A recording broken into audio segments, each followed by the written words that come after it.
I just joining. Yeah.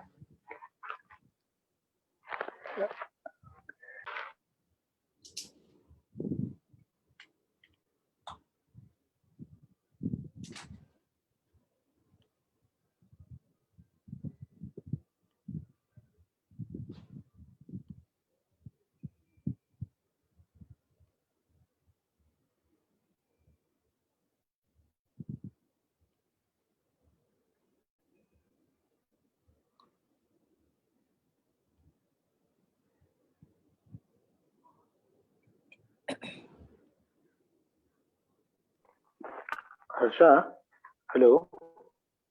Yes, sir. Hello. Doval, have you? Yeah, can you please share me the Facebook link, like so that I can share it on Facebook as well? Yes, of course. I'll share it right away. Yeah, please do. Thank you.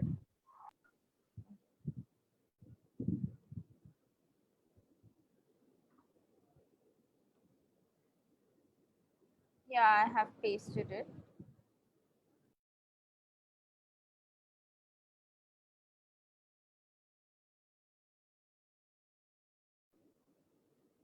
So shall we start, sir, if you're ready?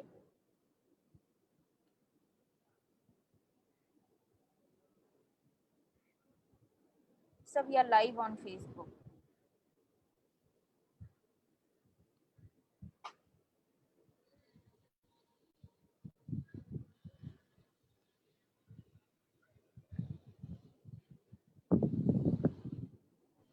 Give me a sec. We're just connecting. We're just connecting. Sure.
Hello.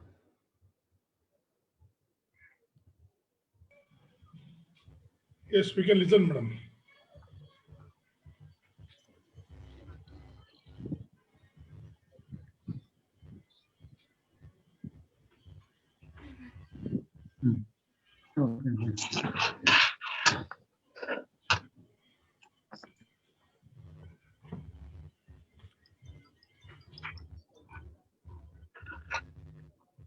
Can you hear me?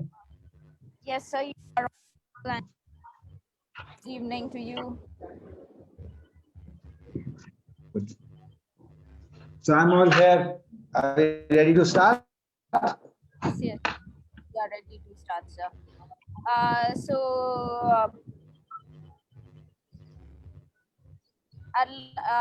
Today, welcome on Youth Questions. Today we have a very young and dynamic professional who has been traversing from the investment industry to politics. He has worked as a private equity professional and public policy thinker in India, in London, and in other parts of the world. He has graduated from the Hindu College, University, Delhi, London Business School, and Chicago Booth School. He has been leading Bharatiya Janata Party from his think tank, India Foundation, and from Uttarakhand, he's the executive member of BJP. I would like to welcome Mr. Shaurya Doval. Good evening, sir.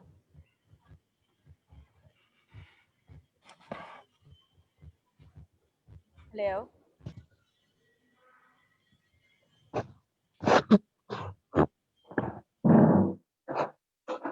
I can't hear. Good evening, sir. Yeah, hi. Hi. I lost you there for the last few seconds, Harsha. I think there was some problem at your end. Possibly. I apologize. Internet is not within our purview and hands. So I'm sure you will be making a lot of work on that. So welcome on our show, sir. Youth Questions. How are you feeling? How are you doing today in Delhi? Very good. Cold, but surviving. Okay, excellent. So, as an emerging leader in the largest political party in India, what is your transition point to join politics? Why do you want to leave your hardcore work in investment and nice cushy work and get into the political roller coaster and work on the ground? Um, actually, I am probably, the question needs to be slightly rephrased in my particular case, because for me, getting into active politics may have been something that has happened a bit recently, but I have been in public life for the last 11 years since I've been running a think tank, a public policy think tank. So for me, the transition from being a pure professional to getting into public life has been now for over a decade. So, so I can dwell into this. I will try to answer this question for you, but in my particular case, I'll have to go back 10 years ago as to why I decided to come out of a pure professional life and transition into public affairs. And in my particular case, and this may be different for everybody else, but in my particular case, in my circumstances, I was always driven by a deep desire to do national service, to do something and contribute to the development and the growth of my country. And my professional life has been a place where I have acquired skills, trained, seen the world, etc., etc.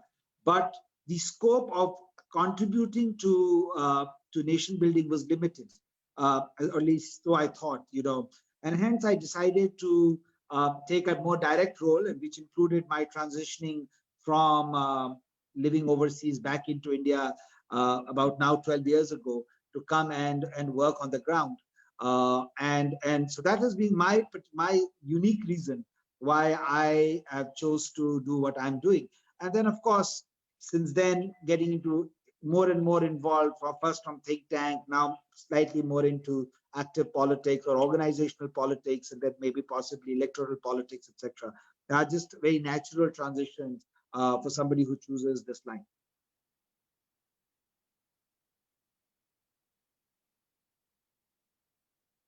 You come from an investment background. In the present times, what do you think about the foreign investments coming in India? Well, I think India is experiencing under the present government record inflows in both foreign direct investment and the FII. India is today the largest recipient of foreign direct investment as well as foreign institutional investment. So both FDI and FII. And we have been beating those marks. So we today attract more investment than even China. And the reason for that is that the foreign investors or global investors, given the stability of political regime, transformation of laws, India transitioning from moving into a much more rule of law economy, as I would say, are finding India to be an attractive investment destination. And that is why even during the pandemic, when most of the global investment or cross-border investment had dried up, India had seen record inflows of FDI. So I think whenever, of course,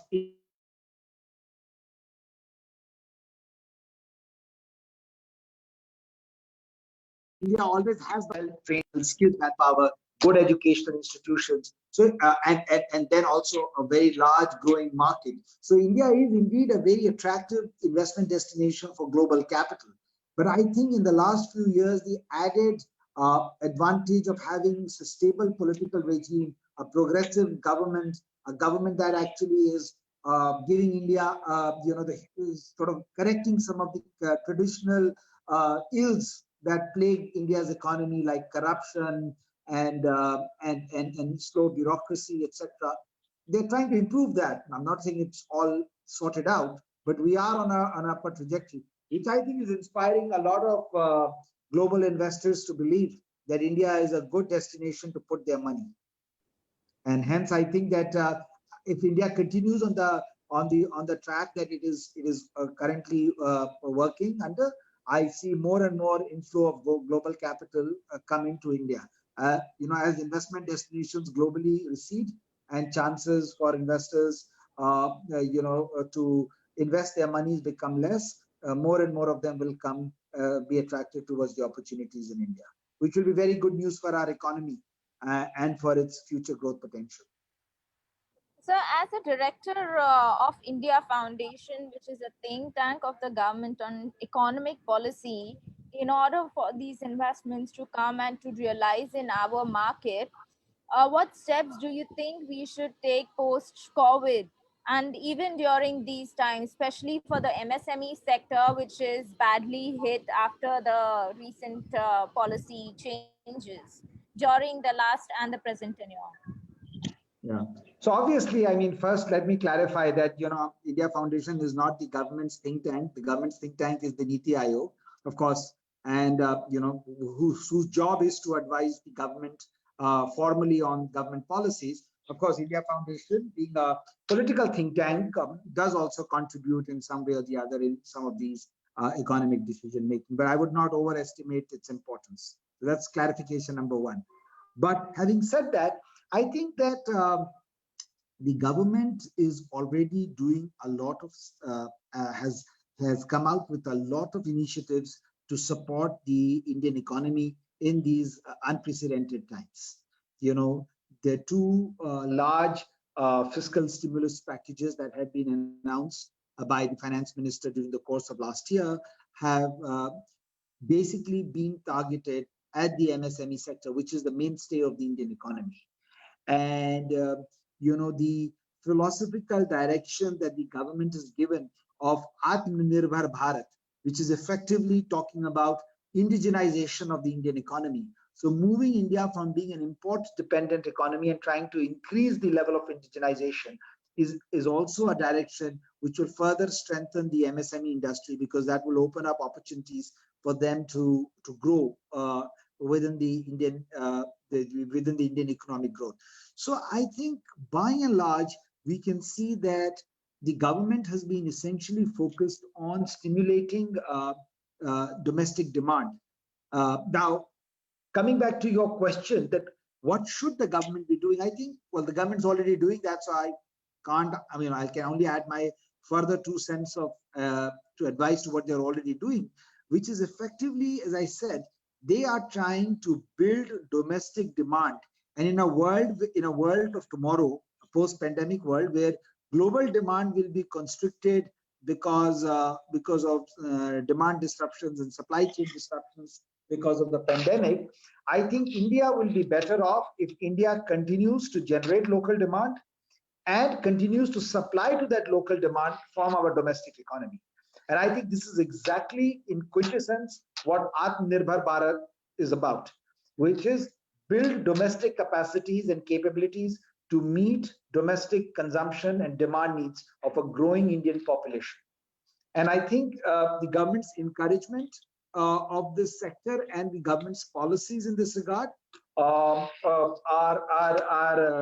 till now have been very, very focused, and rightly so. And I hope that in the coming budget in another 2 months' time, the finance minister will further put more money into the hands of the Indian middle class, so that this demand can continue to remain sustained over a protracted period of time. And I think this is about the best that the government can be expected to do in such circumstances.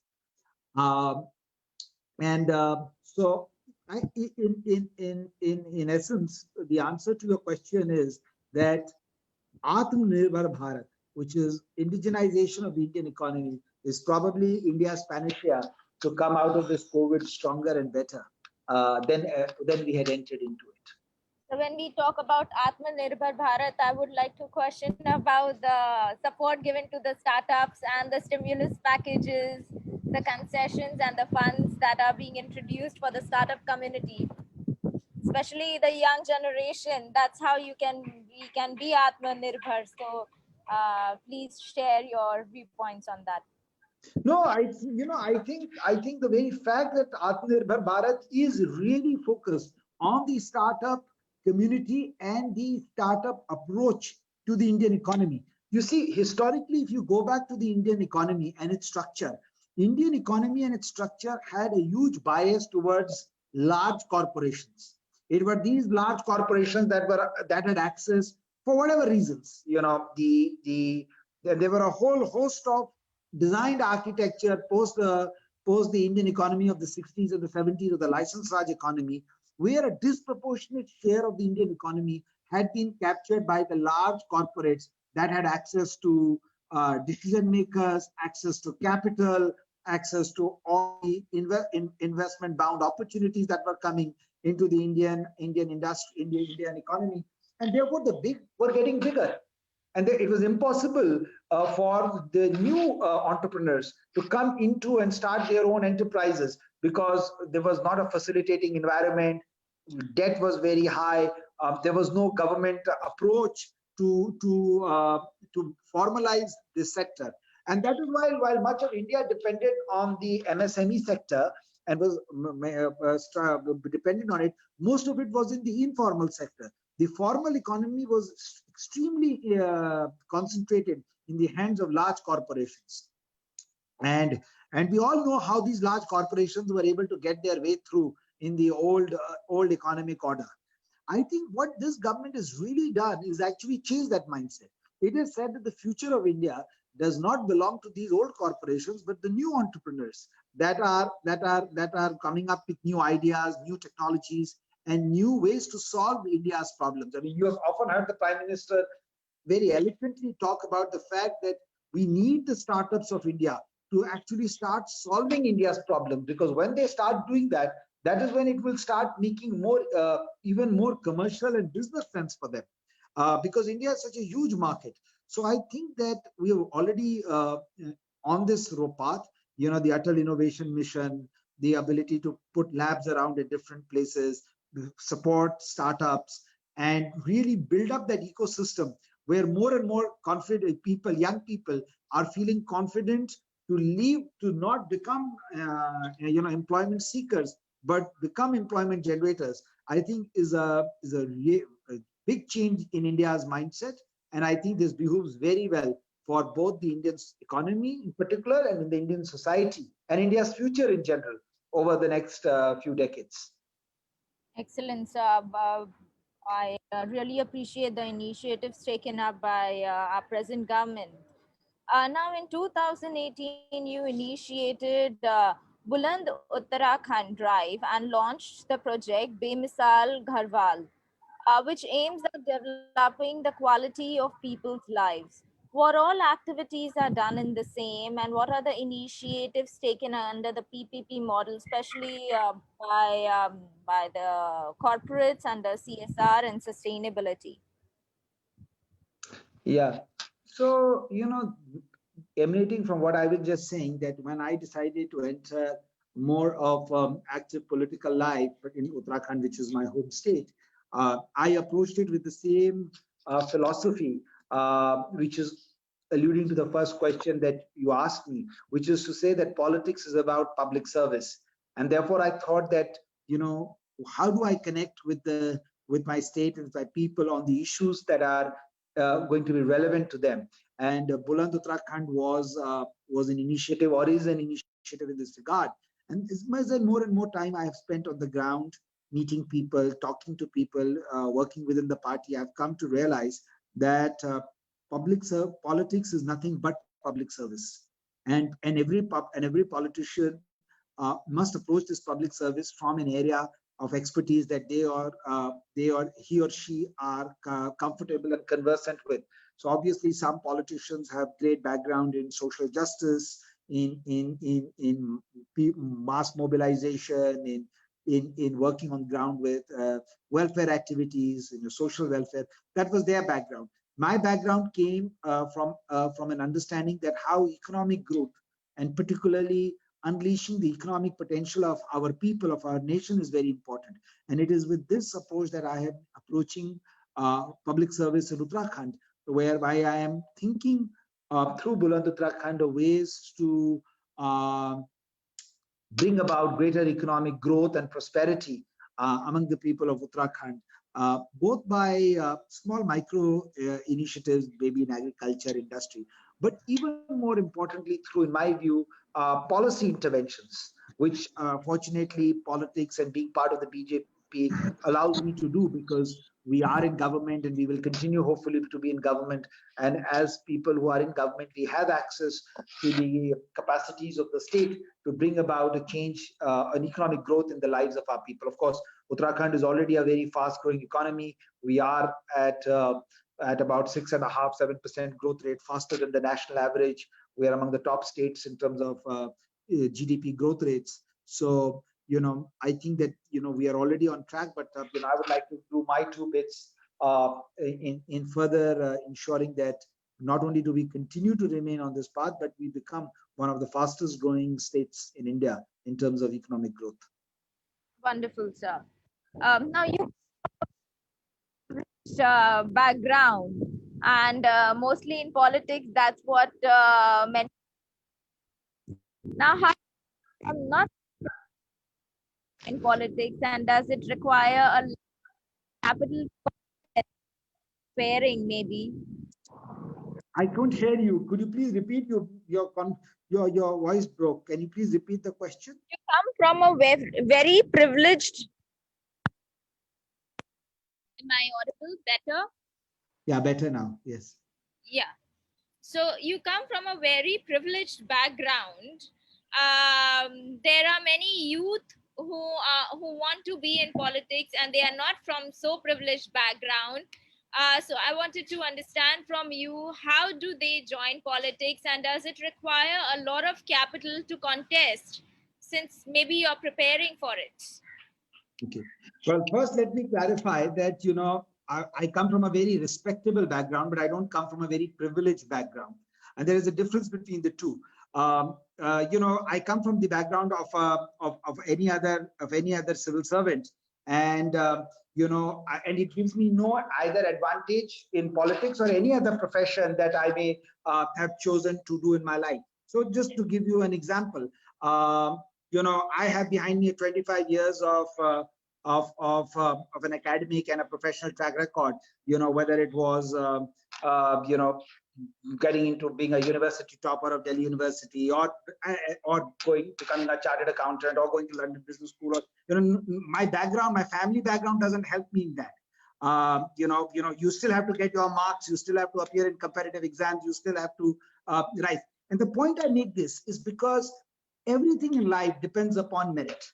It does not depend upon where you come from. It depends upon what you know. And the reason I say this is because after 25 years of doing this as a professional, not only at a national level, but at an international level, I am now convinced that today, what you know is far more important than who you know. So what background you come from has no consequence upon what you can or cannot do in the years to come.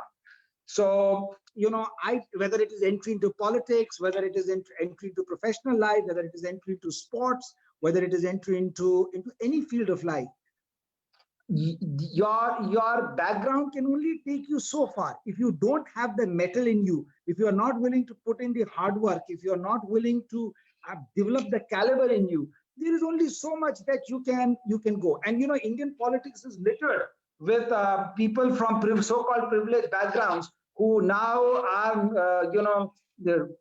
confined to the dust and the annals of Indian political history, because they did not take the time, or they had the conviction, the credibility, the tenacity to develop themselves. Then, and those who did, I mean, our Prime Minister is a classic case in point, where pure merit, hard work, and no privileged background has catapulted himself into the highest office in the country. And if you look across the Indian political space, actually, if you look across all spaces in India, not just political, academic, sports, arts, across, there are always some people who will cry and say, oh, somebody is more privileged than the others. But if you look across in the last 70 years, India is increasingly becoming a meritocracy. Here, all that counts is your merit. And I think in the years to come, India will become further meritocratic. Of course, and I think, therefore, I would urge everybody. I myself a believer in meritocracy. As I said, I myself believe that my ability to have come so far and go any further will only depend on one and only one factor, which is my own personal capacity and caliber. All other things are going to be irrelevant, and everybody stabilizes at their level of mediocrity. So, so my advice to everybody listening to this will be that don't let your backgrounds, whether privileged, non-privileged, good, bad, come in the way of where you can end up being. Where you can end up being will depend upon how much effort, hard work, integrity, consistency, honesty are you willing to invest. So I don't think capital or anything is a limitation in an India of tomorrow. India of tomorrow is an India which is going to be replete with opportunities for those that are willing, have both the fire in them, the desire in them, and the and the ability, most importantly, to invest themselves through sheer hard work and tenacity. The India of tomorrow belongs to them. And anybody who believes that they can survive in the India of tomorrow based upon how good their past was, they are exactly living in a fool's paradise. I always say that you drive a car not by looking at the rear view mirror, but by the front view mirror. The future of an individual is dependent upon his capacities of tomorrow and not the caliber of who his parents or grandparents were. And the most classic example, of course, is the Congress Party, and the state in which today the Congress Party is. Nobody could have had a more privileged background than the Gandhis, and look where they are confined to today, to India's political history, vis-a-vis people who have come to the highest office on the dint of nothing else but their sheer hard work and sheer caliber. So if this can be true for politics at the highest level, why do we believe that it will be any easier or more difficult for anybody down the line? So very well said, sir. I would like to ask, since the budget session is about to come in February, what concessions should the business people expect, as well as the middle class people expect, coming from the central government? And how would the implementation process be? Also, I believe that today we are starting a dry run in COVID-19. How long will it take for us to reach the 30 crore population? Well, two difficult questions to answer. I am not privy to either of the two answers, but I can only hazard a guess, like to be any educated citizen in this country. On the first part about the budget, and I think of course, specific concessions and policy measures will be announced by the Honorable FM. WhatsApp log out not karu beta te kadache mathi. And they are obviously, engaging with different stakeholders across the country. I presume in finding out what is the expectation. But I think the real one or two issues that are going to be critical in this budget will be, one, as you said, what spew measures the government does to stimulate demand. In the COVID, a lot of Indian demand has got muted because people could not go out and could not spend. As the vaccine gets developed, as you mentioned, and as people get greater confidence that this pandemic is behind us, which I think medically it is behind us, and it's now just a matter of rollout before we come back. I think this demand will come back, and the faster this demand comes back, whether it is in the aviation industry, whether it's in the hotel industry, whether it is across other sectors, I think the budget should focus really on accelerating that demand. And once that demand gets accelerated, obviously the supply side of it will also benefit both directly and indirectly. And of course, if the industry can receive incentives like in the form of tax breaks, or even in the incentives of lower cost of capital, then they could ramp up their capacities to meet this pent-up demand in the economy. So I think this budget should, rather than, of course, the government has used the pandemic very well to bring about some big structural changes in the Indian economy, whether it is in our labor laws, whether it is in our agriculture laws, all of them which will hold Indian economy very well in the years to come. But I think in this budget, the government can get more tactical and go for some short-term measures that really enhance both the supply and the demand side, and provide them a stimulus to accelerate the level of economic activity. As far as the vaccine rollout is concerned, I think that is now by and large a more of an administrative matter. And I think the way the government's been going about it, as the health minister rightly said, they are going about it like they go about elections.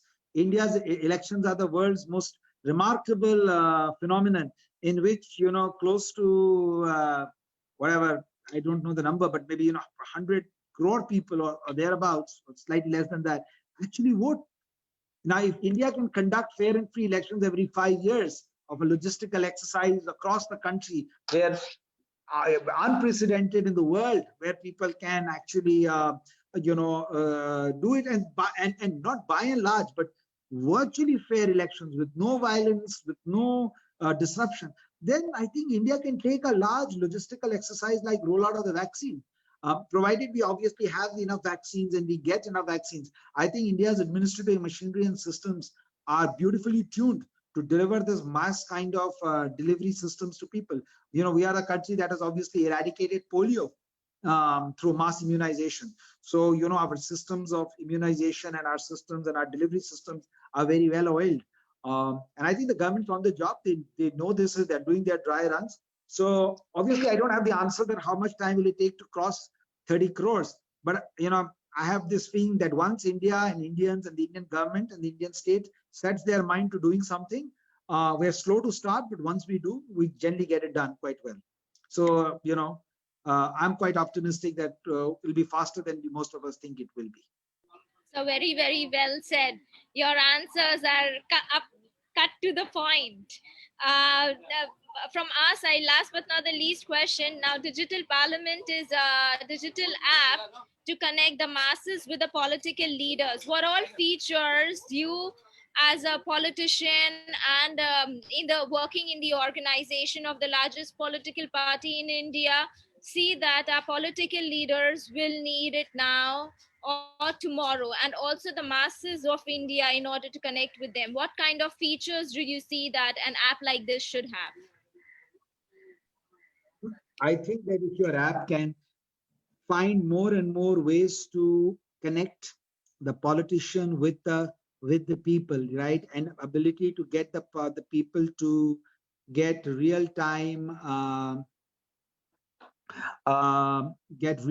information about how the people are thinking, what the people's aspirations and concerns are. I think the better the app's usability will be, both for the politician and the constituents, because this is really what technology is all about: getting real-time information for the politician about his constituents, about what they are thinking, what their aspirations and concerns are, and giving him or her a chance to talk to those people directly. Now, in India, obviously, our geographical area is very large for an average politician, and also the number of constituents is much higher given our population than everywhere else in the world. So my expectation is that technology providers like yourself, who are coming up with these innovative apps, will create apps that are more real time more kind of sort of interface, more interface friendly and much easier to use. And above all, as I said, are able to connect us better with our constituents. So wonderful. On this note, may I open the floor for the audience? I see that I'd like to firstly thank all the people who are present here: Prathamesh, Nidhi, Himanshu, Ji, Kalpana, Kalyanesh, Mr. Venkatrola. Yes, please switch on your mic and ask your questions, sir. So, Mr. Rola is a very seasoned and senior most CSR professional. He's worked with RPG and other big companies, Reliance. So, please, over to you. Hi, Shaurya. It's so glad to see a very non-political kind of a politician, if I may say so. And coming from Dovalji's legacy, hats off. I'm sure you'll do much more that the kind of politicians we need in the country. Having said that, I strongly believe education is one of the most important things to make a change in what we as a country can do so. The policy also has been changed, which is very good. What is it that we can do to get rid of the legacy of our bad teachers, ill-equipped, politically appointed teachers across the schools that we have, even colleges? You cannot change that overnight. Neither can you have the time to wait for the next 10, 20 years for them to retire and bring in a new crop of teachers.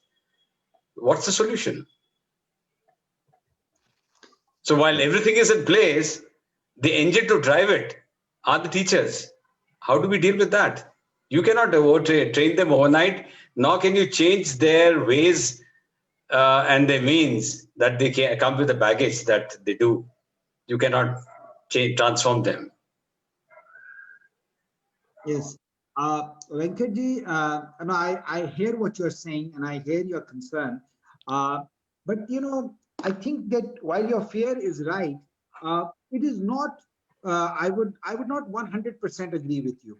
I think by and large, the Indian education system, given from where we came in 1947, with about a 7 or 8% literacy rate, to today being, as I said in the beginning, a world-class solution provider to the world, from our IITs to our IIMs. I mean, everywhere in the world, the Indian education system and the product of the Indian education system is not India beating, but is world-class beating, today, So I think by and large, our teachers and our education system has delivered us so far in transitioning a country that was in a slave country for 1,000 years, where the colonizers had never invested in education, only to the extent that they needed, to making a country where the literacy rates and the quality of not just the number, but the quality is of world standard.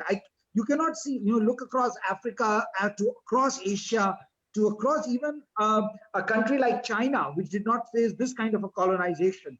Very few countries can compete with us. Of course, the US and Europe might be difficult, slightly different, because their institutions had continuity for centuries. And so they had the time to invest. We are just about getting into the game. So I think by and large, it has been okay. I agree with that. I'm talking of the government schools, which form more than 50% of the population over there. I'm coming to that. So I think the point is that now what we need to transition is that, as I said, that we are transitioning, and new education policy is going to contribute towards that. We are now preparing India for this 21st century. So the children that will now work through the next 50, 70, 100 years of India's next 100 years of India's independence. So in this particular case, 2-3 things have to happen. First, what we have to do to, as you rightly said, once again bring the importance of education to the corner stage of our public, of our social life. We have to recognize that it is the teachers which is the profession where the best in class should go. It is not a profession where we are not sending our best people, because for whatever reasons, that's one. Secondly, as I said in the earlier stage, as India migrates into a meritocratic environment, increasingly you will see meritocracy come in every aspect of our systems, including education, right? So this whole political appointment, politicians are not the right people to appoint teachers. They have no credentials to decide. Just like a teacher has no credentials to decide who should be the best politician, vice versa. I mean, just like politicians shouldn't be appointing doctors or engineers or people who, they should be appointing teachers. So I think that kind of structural infirmities that historically existed in our administrative machinery, where we had lots of amount of discretion, is increasingly going away from our Indian system. So, for example, I can tell you today, no politician has very limited ability to influence appointments. They are all done through an automated process. Everything is on digital record, interviews, marks, etc., etc. So, technology is allowed to reduce the amount of discretion that a politician can interfere in terms of recruitment, transfers, etc. But the question is more than that. We have to provide the right kind of environment in these schools, the facilities to these teachers, the compensation to these teachers, right? And I think in this, the private sector will also have to play an important role, because the government does not have the resources to attract and retain the best talent in our educational institutions. So, But yeah. What is the solution? You just about touched a point, private sector participating. That's a very close solution. But are there any concrete steps the government can take and say, these are the 5 things India's education next 5 years is going to change, and it can be done? Unfortunately, education as an activity cannot change in 5 years. It can. Right? It can. They expect a politician to change the education policy in 5 years. We are setting ourselves goals which we are bound to fail and be disappointed about. The very fact that the government has brought about this new education policy, and I'm not an educationist. Private Limited, I've heard from the educationists and my own interaction with our education minister. This is an outcome of a long process under the Kasturi Rangan committee of eminent scholars to decide how do we redesign India's education system for the 21st century. So the best a politician could have done is to take away that collective wisdom that was lying. This report had been done over years, but no politician had the strength to bring it out and put it and implement it. So the first step has been taken. That now is the question of refining it better. Okay? So I think the job is already on the thing. People are working on it, but I think it will be unfair to think that in 5 years we can change. For example, as you rightly said, whatever is the level of teachers that we've got into our system, our constitution and rules don't allow us to overnight change them. It is what it is. The quality of our schools and a government school is what it is. So, I can share a solution for that. Please do. If you have, please do. Because you do share it with me. But we've done it in Bombay Government Technical High Schools. Many schools in Bombay, especially the government technical high schools, were without students, especially the Dhobi Ghat one. We adopted that school and brought in the students to begin with. The legacy teachers who are collecting salary and sitting for the last 2-3 years without teaching, we replaced them with a virtual teacher coming in the classroom through digital class. So the teacher was more like a monitor, and the virtual teacher took over chapter by chapter teaching. And then we did a 360-degree engagement of bringing in the psychologist, bringing in the social worker, bringing in attendance policies and motivations and everything. And of course, we did special training programs only for the principals, because we know the principal is the guy who can really make the change. So if we really do it and bring in, as you rightly said, the private schools into partnership and put in a policy under Service Shikshan Abhiyan and the likes, saying that why can't each good corporate school or the big schools adopt 100 government schools, have exchange programs of teachers, and a whole lot of things that can be put on the ground. 5 years, I can assure you, we can make a huge change. Because we don't have the luxury to wait for the batch of teachers that are there. which means one generation has to literally go through the bad education that they will impart for them to retire and go out and get the new one. I don't think as a nation we have the luxury now. No, I completely agree with you. And I think, these ideas that you have actually rolled out in Mumbai must be brought to obviously the attention of your own state government, but also to the people in the center. I would strongly urge you to either to me, please do write to me about it. I'm happy to share it with our education minister. See, I'm willing to do everything pro bono. I'm in the CSR CII committee of Bangalore. I work for the police public school, which is the only kind of the school that has been set up by the police battalion. But where I'm coming from is, till politicians. So maybe I can share the email ID and I can connect you. Okay. That makes this discussion of this. Since we are running, we have a paucity of time, so I highly I'll do the necessary connection. Connection is good, but I thought I'll just pick your brain and see if there is a will, we can get together and do it. 100%. Yes, sir.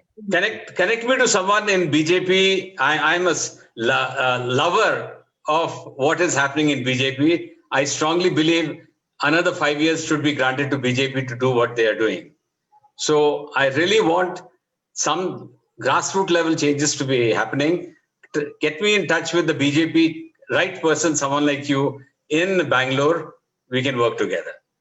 Definitely, I will definitely do that. Okay. Thank you so much, Mr. Rola, for the wonderful and insightful question that makes all of us thinking. May I request Mr. T.S. Chandrasekhar to please switch on his mic and his video so that he could ask. Mr. T.S. Chandrasekhar. Thank you, Ms. Shita. And my question is to Dr. Shaurya ji. Just two simple questions. Speaking on behalf of youngsters, will retirement in politics will come in the future? And second thing, China is becoming very powerful, a superpower who will be in our border every day, creating all type of threat from China towards Pakistan, towards Sri Lanka to Maldives. So in this situation, how young people for the next generation, how we can guide or how the policy can be formulated. So 2018 in the India Foundation meeting, I had met you, but I could not talk. But these are the two important questions I have: retirement in politics and China factor. Thank you, sir. Thank you very much. Well, to your first question, it's an interesting question. Beyond my pay grade, you say, what should be the retirement age in politics? But obviously, for my own selfish reasons also, I want people to retire in politics, right? Because, otherwise people like us will never get our chance. But having said that, it is invariably happening. I think as in the already we are seeing people after a certain leave public life, and historically, I think if this is what the people of the country will also want, they are expecting their representatives to be younger, to more in sync. As today our population is is a very young force. 50% of the Indians are below the age of 30, etc. So they don't want to be represented by, or they want to be represented by people who can talk their language, understand their issues. So I think this retirement in politics will probably not be very easily mandated by law, because we cannot allow this in public life. There is no law that allows somebody to. It's like telling somebody that they cannot use the road after a certain age. I mean, this is not a government job; it's public service. You cannot stop anybody from doing the service. But I think natural correction, which is the public wanting to, and also the parties given, obviously see that of after a certain physical age.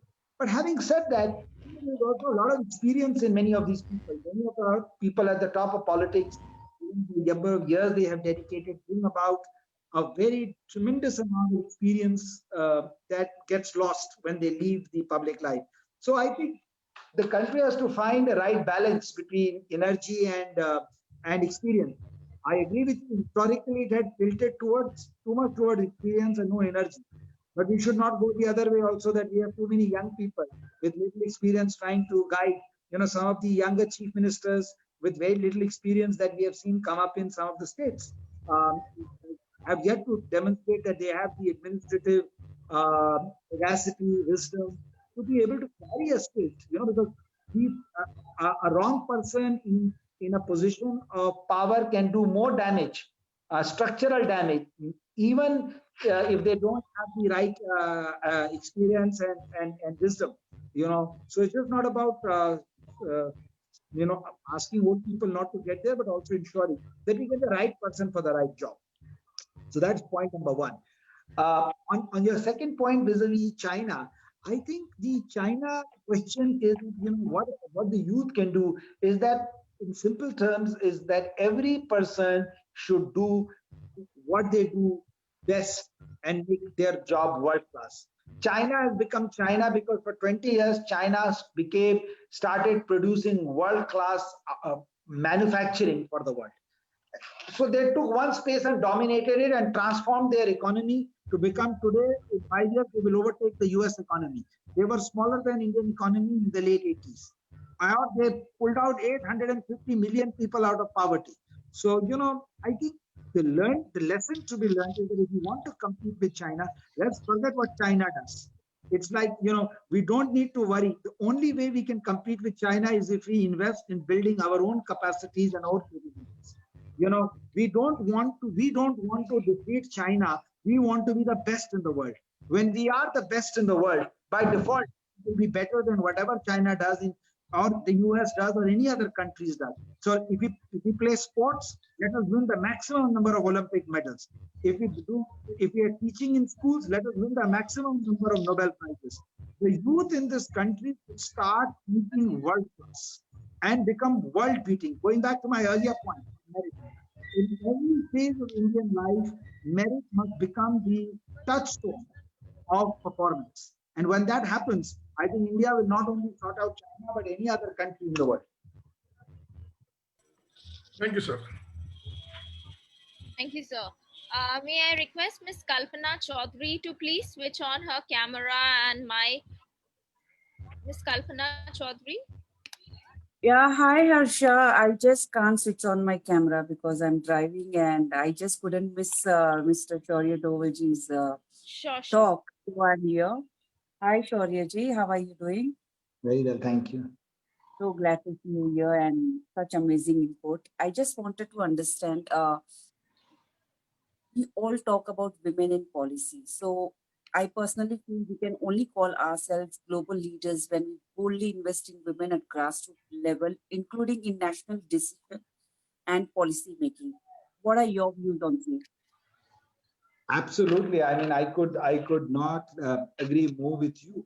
I think any country that does not understand the power of capacity of its women workforce has no chance in the future, because not only they constitute 50% of our productive capacity, but they constitute a very important aspect of our national capabilities. And I'm of course, obviously today there is no aspect of Indian life where women are not leading, whether it is from our armed forces.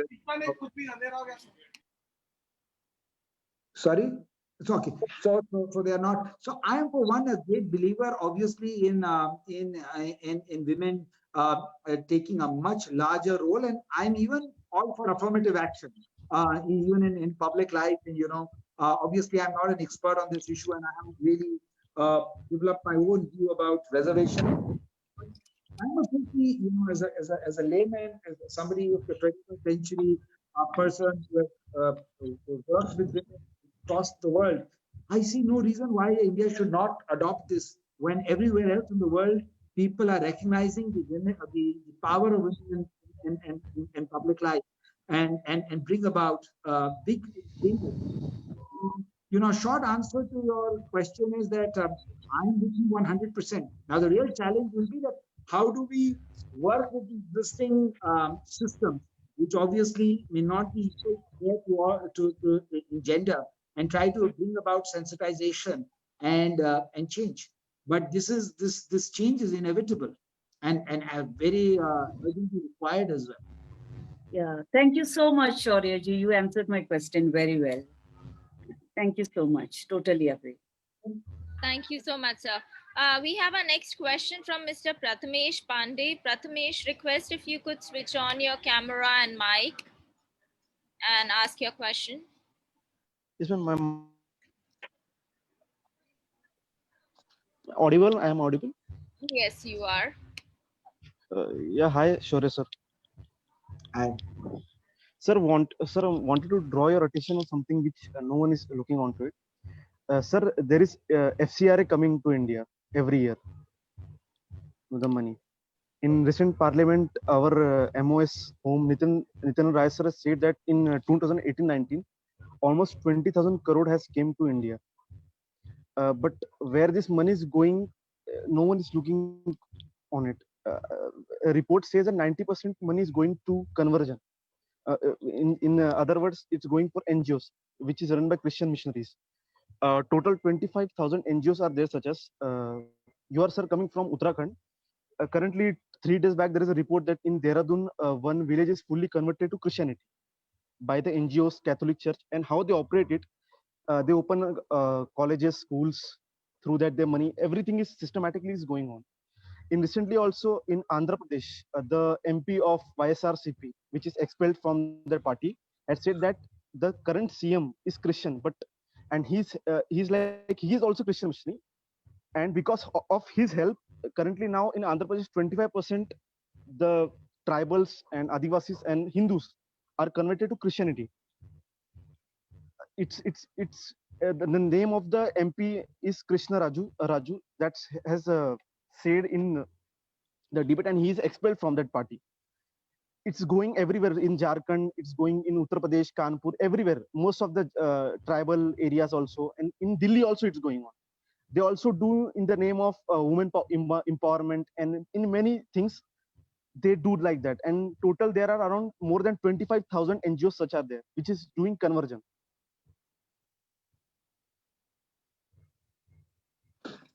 So I'm sorry, what the question is that My question is on FCRA.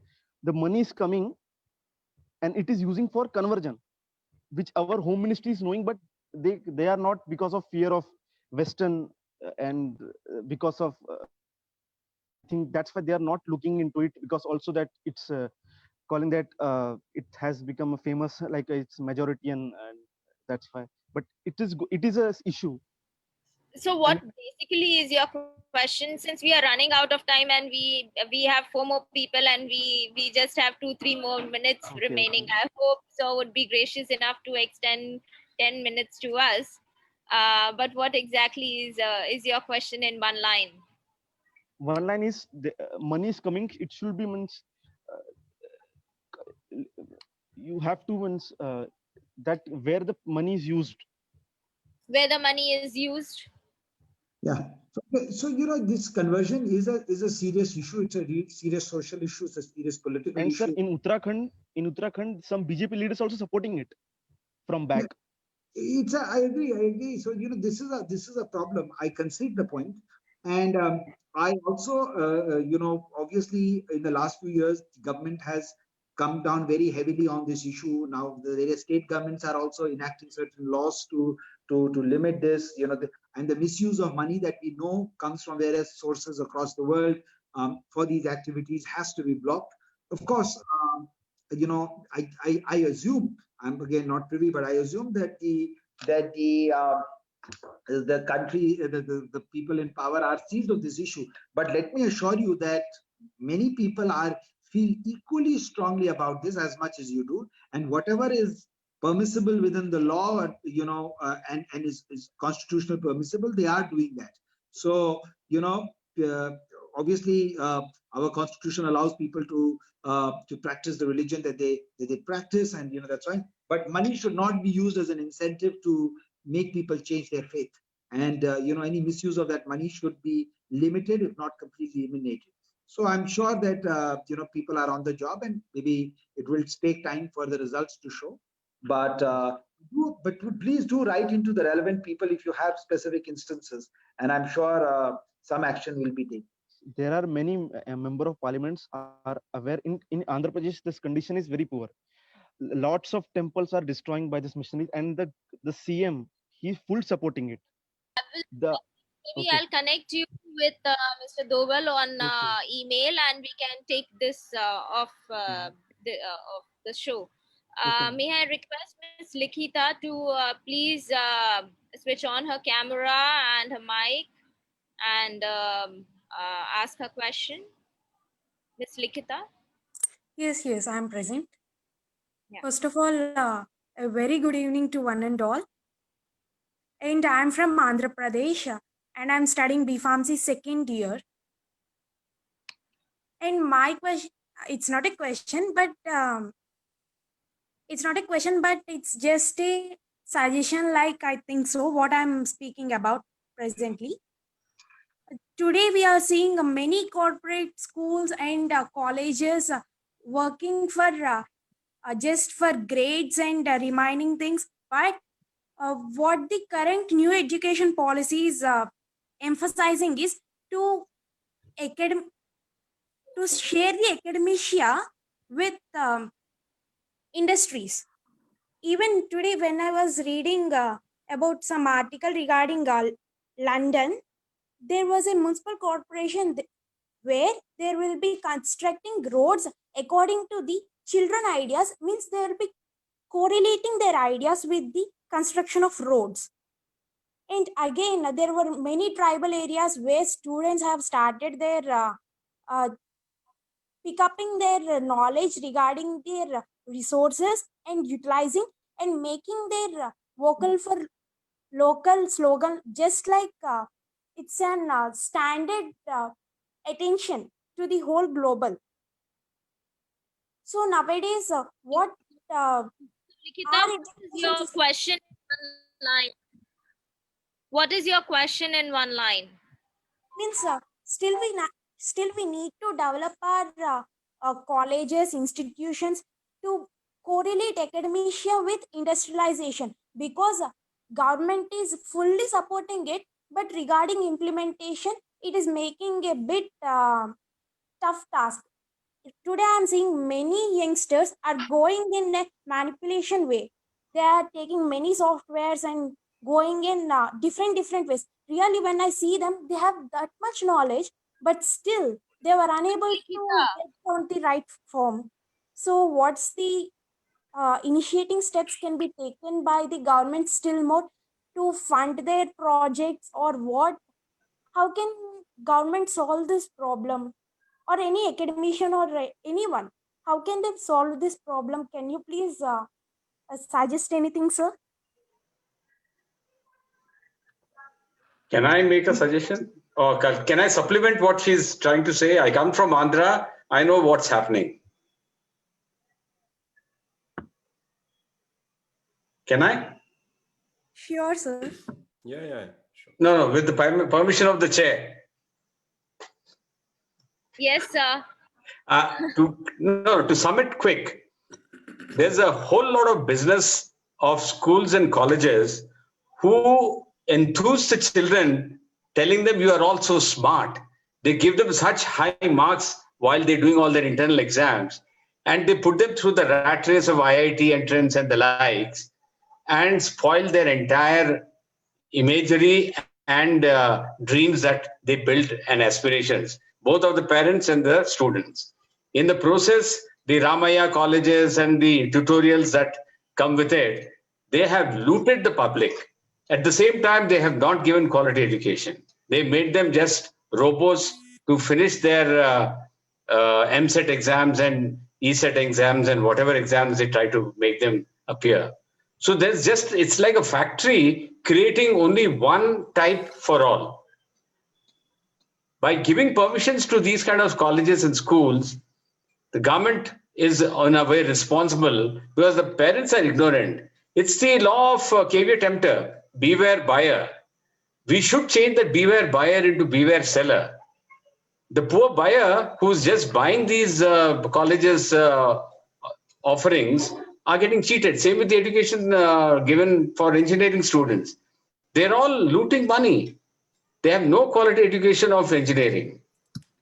Okay, excellent. Now, Mr. Yeah. Doval, you have two very strong questions, and I request if you would like to answer on this now. No, I agree with both the suggestion, both the statements made by both the earlier participants. I mean, the young lady is also right that there is absolutely, the more inputs you can take into policy making from the stakeholders, the better it is. And if today technology allows you to take inputs from even school children on how to design roads, then who could argue otherwise? So that's fine.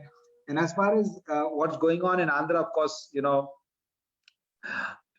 I understand the problem. I am aware that this continues to be a serious issue. I don't personally have a solution to this. As I said, this is not something that I have really put my mind to and to think about how this issue should be solved. But you are absolutely right that this is also, and this is a big issue of our colonial hangover, where we think that education just in terms of degrees and certificates is what should define the defines our social and our sort of standing in society. And this is something we have to rid of, because we've got to realize that education really means the ability to learn and the ability to apply that learning to make the lives of ourselves and our communities better. It is not just a assimilation of degrees and certificates. And therefore, till that awareness and that colonial mindset actually gets moved from society, unsuspecting parents will continue to fall into this kind of exploitation by people who will sell education. And no matter how much the government does, government will clamp on this, and lawbreakers are always one step ahead of the government. So they will always find ways to find gullible people, as long as society encourages that behavior.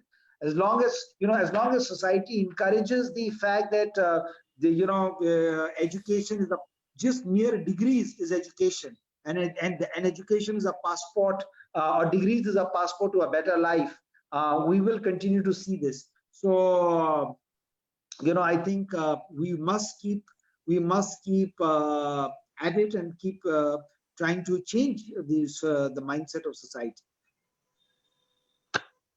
In fact, if the students are given a lot of counseling at the schools by probably the government committee people or the good teachers, half the students will educate their parents that they don't need to go for this rat race. This long discussion, I can give you from my own experience. The problem is the parents, not the children. Yes, yes. We see this across. It is the insecurities and the social compulsions of parents. That's right. That has to be changed. Correct. Unfortunately, in our Indian society, children don't have the ability to bring about that change in their parents, because children don't have the credentials. Every parent will say, I'm paying for the education. So how do you tell me what is right? So, it's more complex than that, but I don't think we have enough time to try and find a solution to that here now. Later, I'll connect you all over the email. We have Dr. Nidhi and we have Mr. Saurabh waiting to ask their questions. Dr. Nidhi, may I request you to switch on your mic and camera? And Saurabh, you ask it subsequently, so the questions could be answered together. I'm running a bit short. Good evening, ma'am. Hello, everyone. Good evening, Shaurya sir. My question is very simple and short, but very important, I think. And I think I'm asking it to right person. The question is, sir, the major problem of youth today is stress, which is unattended in our country. If you see the majority of these surveys, the results are very shocking. Now, being a professional, being a politician, you are living a bad life. That's what we can see. So what advice would you like to give to the youth, especially maybe from the corona learning or pandemic learning, they should have to have a balanced, satisfactory life, because there are so many challenges which social media and technology is posing. So your views on that, sir? Okay. Can we take the second question? Then I'll answer both of them. Thank you, Nidhi. Yes, Mr. Saurabh, would you like to please switch on your camera and mic and ask your question? And that would be the last one. Thank you, sir. Hello, sir. Sir, this Mr. is Saurabh Acharya, please. I Hello. must say that Mr. Doval, you are a popular leader. I've not seen in one session so many questions coming Sir, together. so, sir, I would like to say there are a lot of young entrepreneurs coming up in recent times in the hospitality sector, starting their own restaurants, and in a way they're creating job opportunities as well. And yesterday evening, I went to World Trade Center, Pune, where I saw a lot of restaurants that was once thriving and like was so lively pre-COVID period are now shut down. And apart from few big names like Tata, Starbucks, and Subway, all other restaurants, cafes are now shut down. Why haven't government been able to come up with any assistance for them till now? And there has been lot of livelihood for many lost during this pandemic time. And I'm well aware that you have initiated a lot of community-based projects. Why haven't something done to this community as of now? I will answer these questions. I'll first take Nidhi's question and then I'll take Saurav's question. Nidhi, on the first question that on stress, I think this is definitely a serious concern with a lot of young people in across the world, and of course India is no exception. And I completely agree with you that the social media's pressures have contributed further in doing it. Of course, the good thing about being a politician is that you can get asked all kinds of questions, from education policies to psychology, and people expect you to have an answer. Unfortunately, as somebody rightly said, I'm not that kind of a politician who has an answer to everything. So I really am I'm not a sociologist or a psychologist who can tell what people must do, or give advice to others or what they should. But I can tell you from my own personal experience of how I sort of manage stress, and maybe it's a matter of a little bit of experience now, is that which is that I think it's about a certain amount of balance and perspective, and ability to understand that everything has its own place and everything should be seen in perspective of time and its consistency over time. But having said that, it's a very oversimplistic answer, because I have now slight experience of age and experience, and I don't expect young people to do it. But I think if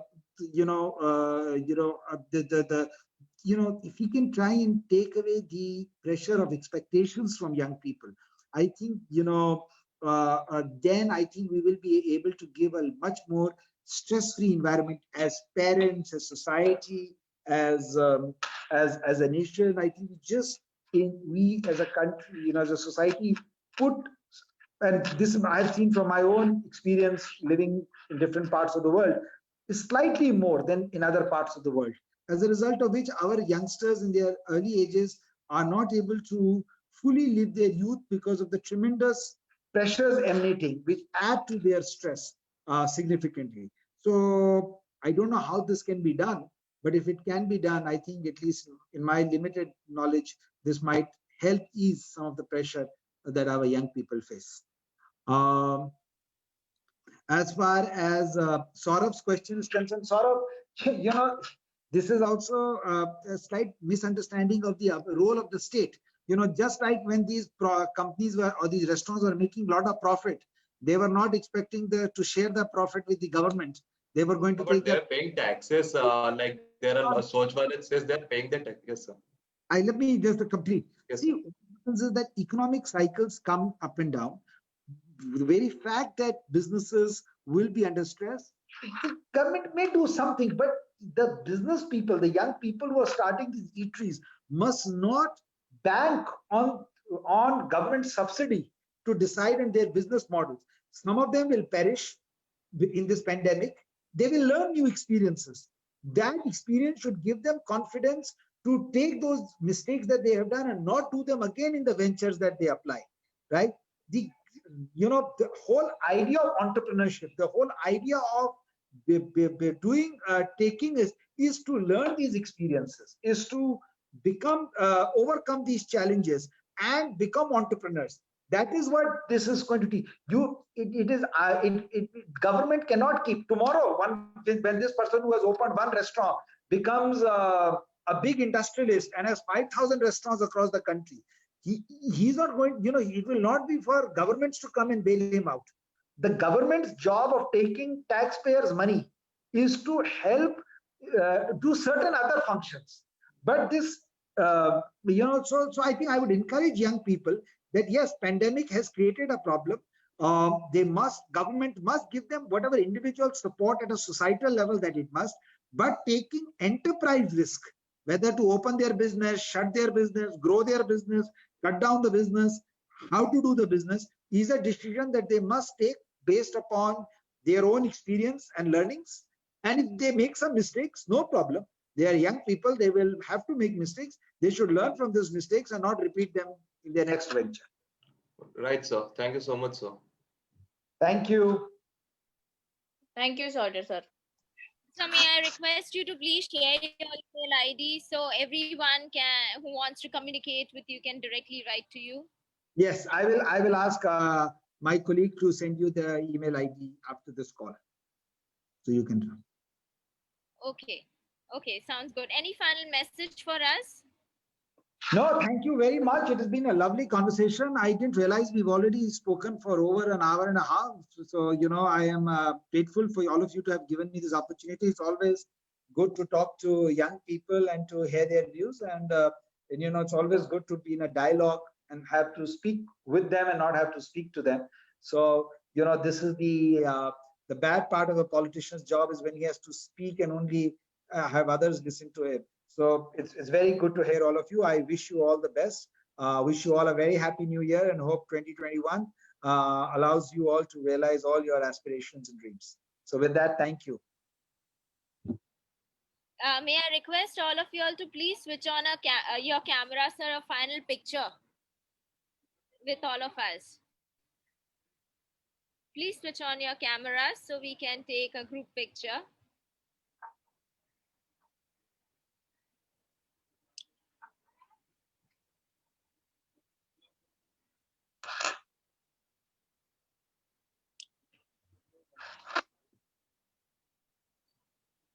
All right, sir. Thank you. Thank you so very much for your presence. Thank you. Thank you. Happy Bye. New Year to everyone.